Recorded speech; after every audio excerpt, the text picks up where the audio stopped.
Ogamba, Cabinet Secretary, Ministry of Education.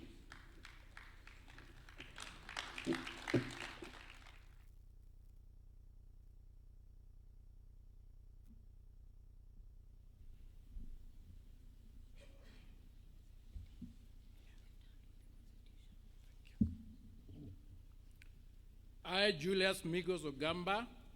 being appointed a Cabinet Secretary of Kenya, do swear that I will at all times be faithful to the Republic of Kenya, that I will obey, respect, and uphold this Constitution of Kenya and all other laws of the Republic,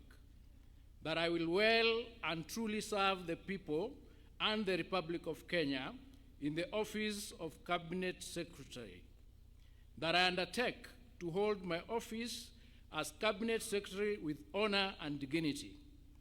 and I will be a true faithful counselor to the President for the good management of the public affairs of the Republic of Kenya, and I'll not divulge directly or indirectly such matters as shall come to my knowledge in the discharge of my duties, and committed to my secrecy except as may be required for the due discharge of my duties as Cabinet Secretary, and that I'll perform the functions of my office conscientiously and to the best of my ability. So help me God.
Sir, permit